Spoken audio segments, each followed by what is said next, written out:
My name is Margaret, and I'm 62 years old now. But this story takes me back to when I was 58, to a Thanksgiving dinner that would alter the course of my family forever. I never thought I'd be the kind of mother who played favorites. When my sons David and Thomas were little, I loved them both with every fiber of my being. But somewhere along the way, things shifted. Maybe it was because David, my eldest, always seemed to need me more. Or perhaps it was because Thomas was so independent, so quietly capable, that I assumed he didn't need his mother's attention the way his brother did. David was 42 that year, charismatic and charming, always full of grand plans and bigger dreams. He'd been through 3 failed businesses and 2 broken engagements, but somehow he always landed on his feet. I suppose I enabled that. A mother's love can sometimes be blind that way. Thomas was 38, quiet and thoughtful. He'd moved across the country after college and built a life I barely understood. He was some kind of consultant, he'd told me once. But I never really asked for details. When he called on Sundays, our conversations were brief and surface level. I'm ashamed to admit it now, but I usually had one eye on the television while we talked. That Thanksgiving, Thomas had called to say he was bringing someone special home. A woman named Elena. I'd made all the usual preparations, roasting a turkey and baking my famous pumpkin pie, but my real excitement was reserved for David's arrival. He'd promised to bring his new girlfriend, Stephanie, and I'd spent weeks imagining what she might be like. The doorway opened that Thursday afternoon, and Thomas walked in first. He looked good, healthier than I remembered, with silver streaks at his temples that made him look distinguished. Behind him came Elena, and I'll admit, she took me by surprise. She was younger than I expected, perhaps 35, with dark hair pulled back in a neat bun and intelligent eyes that seemed to take in everything at once. "Mom, this is Elena Rodriguez," Thomas said, his voice warm with affection. "Elena, my mother, Margaret." I shook her hand, noting her firm grip and professional demeanor. There was something polished about her, something that made me feel oddly defensive in my own home. "It's wonderful to meet you, Mrs. Patterson," Elena said. Her smile was genuine, but I found myself immediately comparing her to the kind of woman I'd always imagined for David. Someone softer, more traditional, more like me. "Please call me Margaret," I said, leading them into the living room, where I'd laid out cheese and crackers. "Thomas has told me so little about you." "What is it you do, dear?" "I'm an attorney," Elena said simply. "Corporate law, mostly mergers and acquisitions." I nodded, not really understanding what that meant, and quickly changed the subject. "Well, you'll get to meet Thomas's brother David soon. He's quite successful himself, you know. Always has been the ambitious one."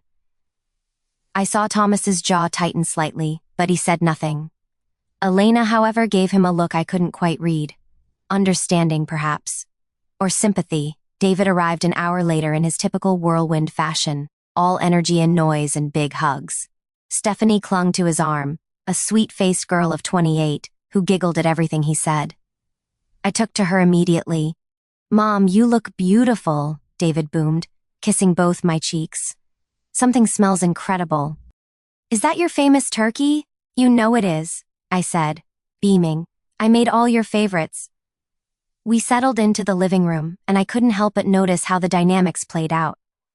David dominated the conversation, telling elaborate stories about his latest business venture, a tech startup that was supposedly revolutionizing something or other. I hung on every word, asking questions, expressing amazement at his brilliance. Thomas sat quietly beside Elena, occasionally adding a comment that I barely acknowledged. At one point, David launched into a story about their childhood, painting himself as the protective older brother and Thomas as the awkward younger sibling, who couldn't quite keep up. "Remember when Tommy tried out for the baseball team?" David laughed. "Kid couldn't hit a ball to save his life. I felt so bad for him." "I remember you telling him he'd never make the team," Elena said quietly. Her voice was pleasant, but there was steel underneath. "Thomas told me he actually made junior varsity that year." An awkward silence fell over the room. David recovered quickly with another joke, but I saw the way Thomas looked at Elena, gratitude and love shining in his eyes. Dinner was the usual affair. I'd seated David at my right hand, the place of honor, with Stephanie beside him. Thomas and Elena sat across the table, farther from me. As we passed dishes and filled plates, I found myself directing most of my comments and questions toward David and Stephanie. So Stephanie, David tells me you work in marketing, I said warmly. Oh, just social media stuff, Stephanie said with a modest shrug. Nothing too exciting, not like what David does. Don't sell yourself short, David said, squeezing her hand. She's brilliant with Instagram. Going to help me market my new company. That's wonderful, I gushed. It's so nice when couples can work together. I saw Elena glance at Thomas, and he gave her a small smile. Elena and I actually met through work, Thomas offered. She was on the other side of a negotiation. How interesting, I said vaguely, already turning back to David. David, tell us more about this startup. It sounds fascinating.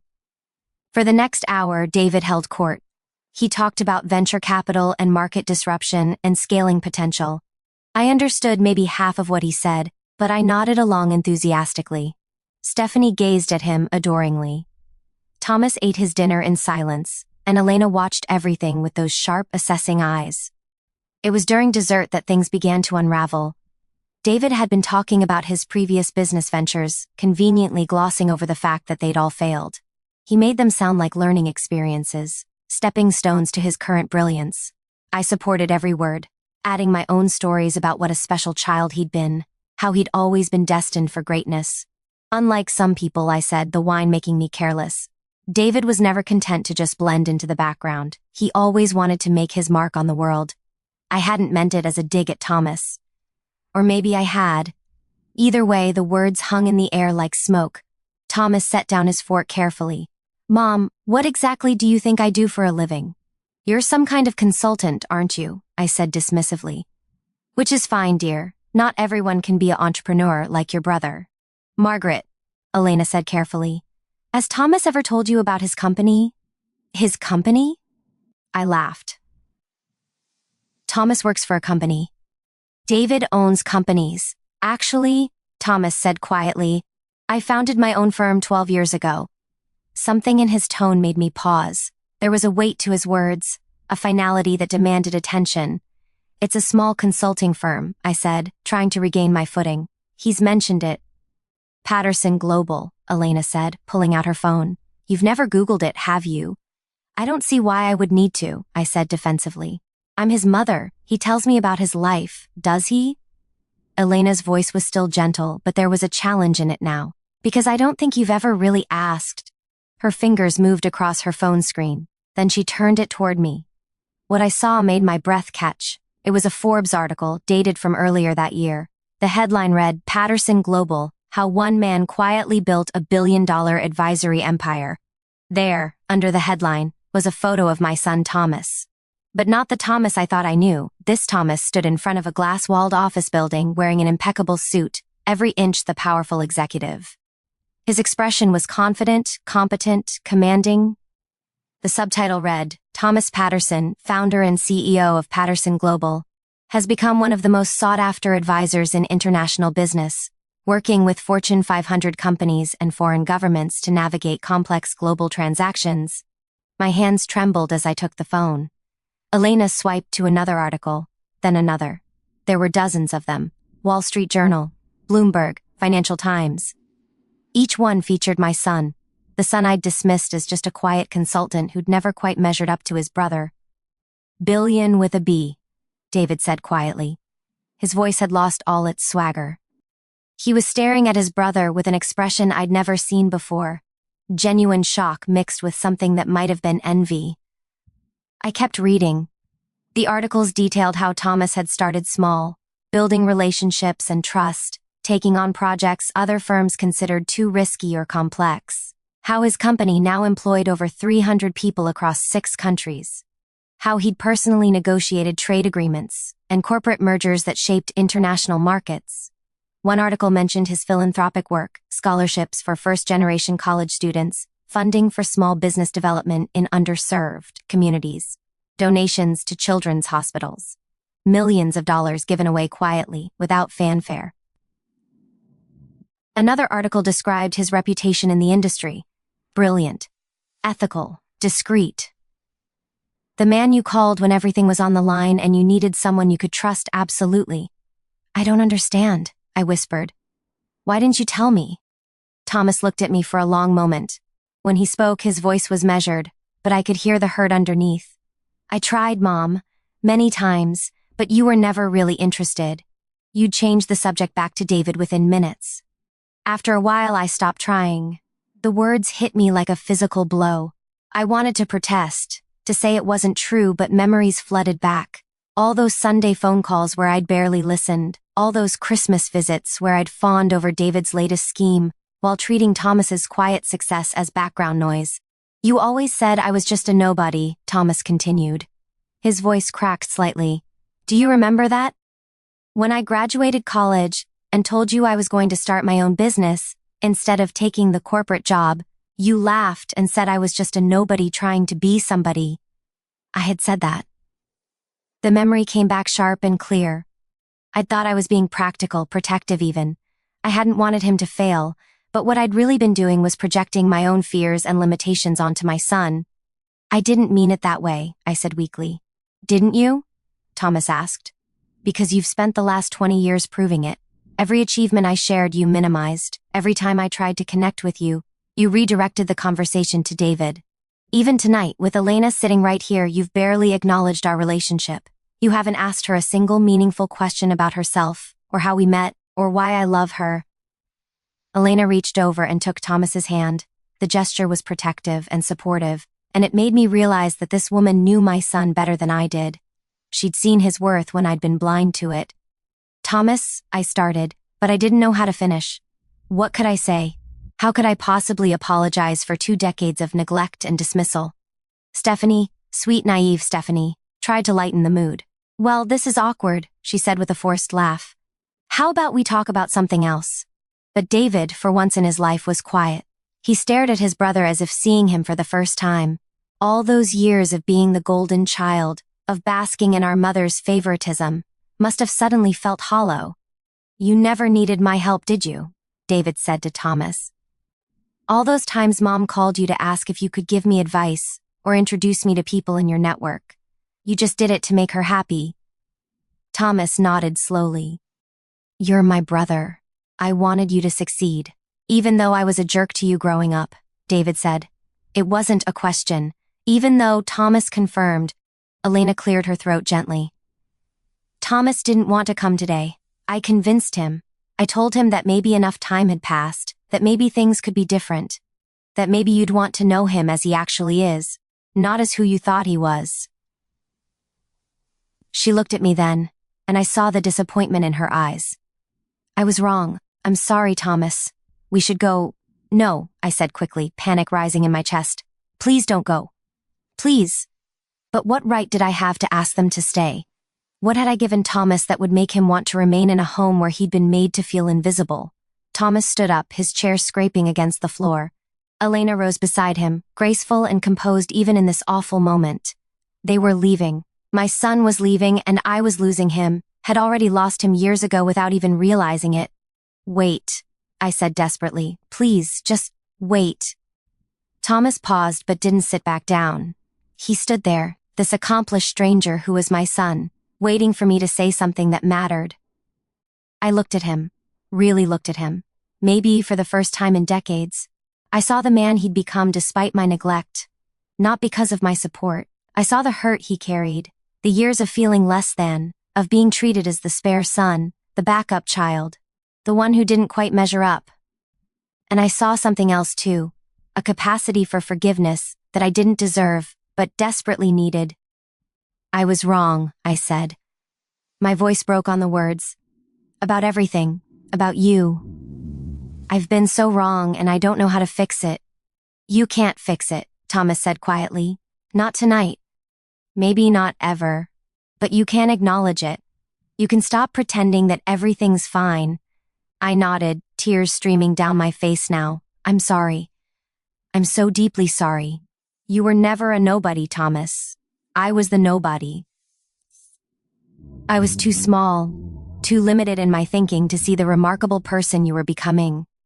Elena's expression softened slightly, but she still held Thomas's hand, ready to leave if that's what he wanted. I don't expect you to forgive me, I continued. I don't know if I'd forgive me. But please, let me try to do better. Let me try to be the mother I should have been all along. The silence that followed felt eternal. David had his head bowed, perhaps contemplating his own role in our family dynamic. Stephanie looked confused and uncomfortable. But Thomas just stood there, weighing my words against decades of disappointment. Finally, he spoke. I can't promise anything, Mom. I can't promise that we'll suddenly have the relationship you want, or that I can forget how you've made me feel all these years. But I can promise to keep trying if you will. It wasn't absolution. It wasn't even forgiveness, but it was a door left slightly ajar, a possibility of something more. They stayed for another hour. We didn't talk about business or success or who had accomplished what. Instead, for the first time in years, I asked Thomas real questions. I asked about his life, his home, his interests.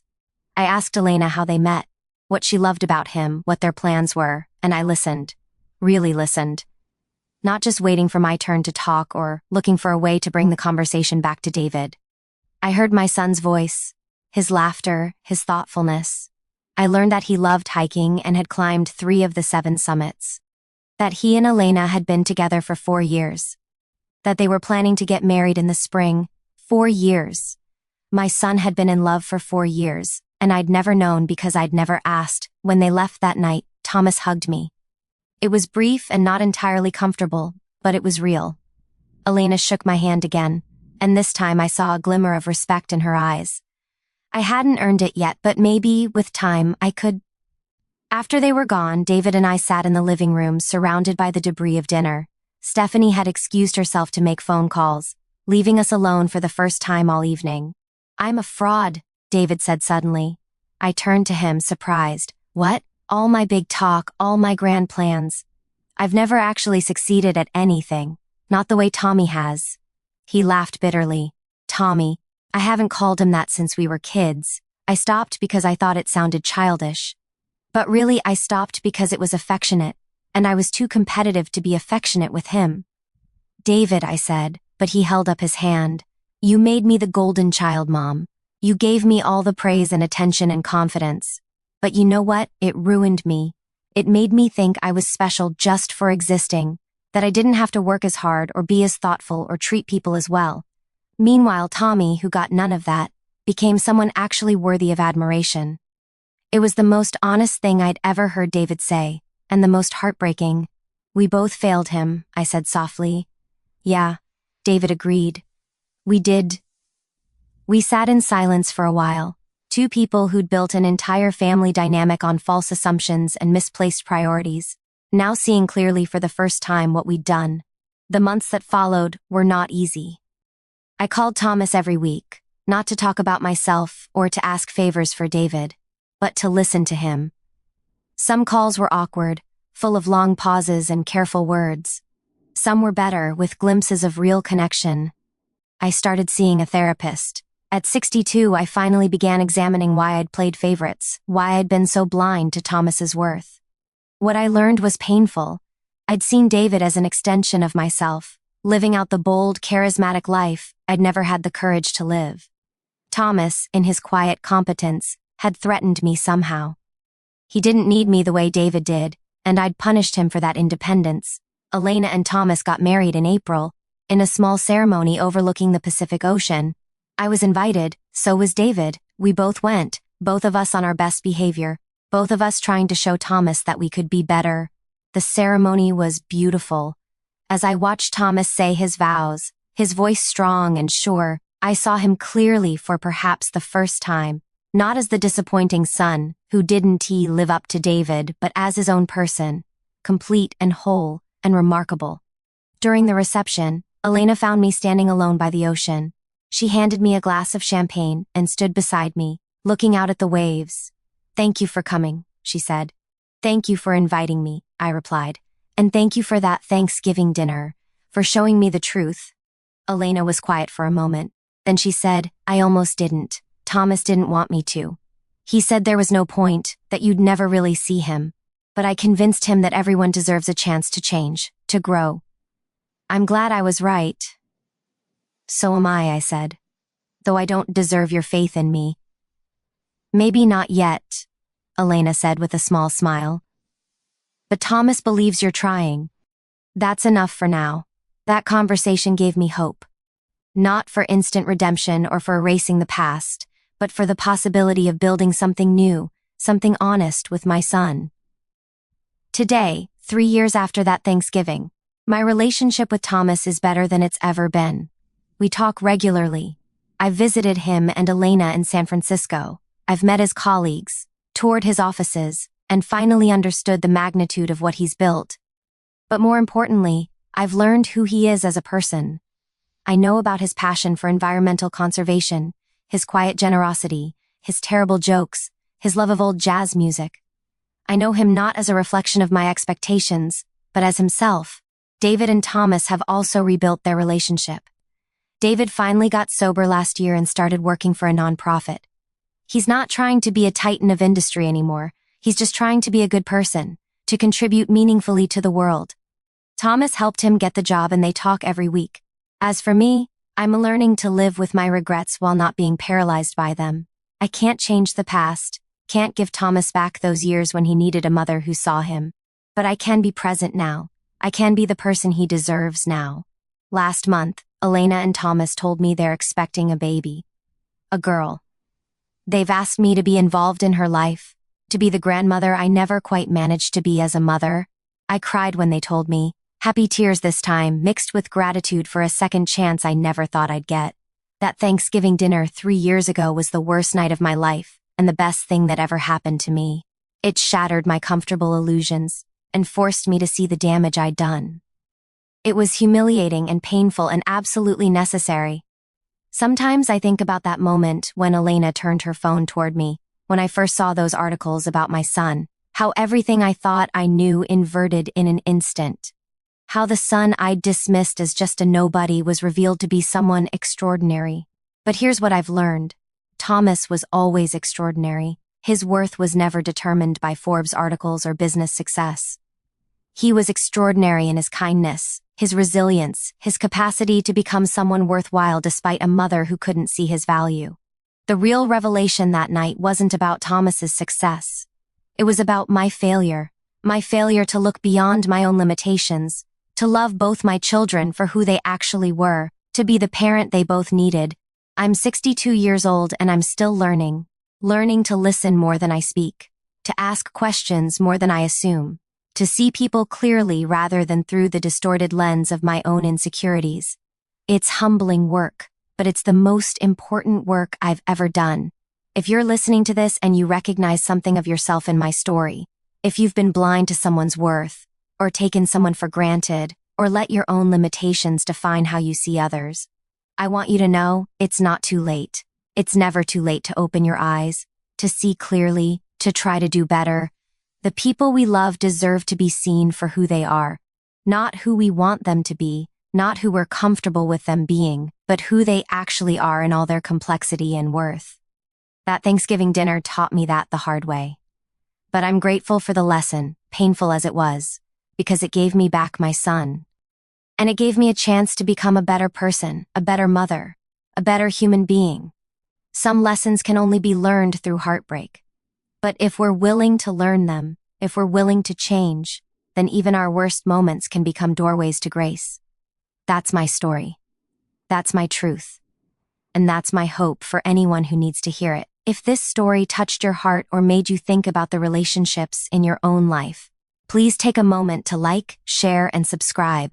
Your comments mean the world to me, especially if you've had similar experiences or insights to share. Let's build a community where we can all learn and grow together. Thank you for listening.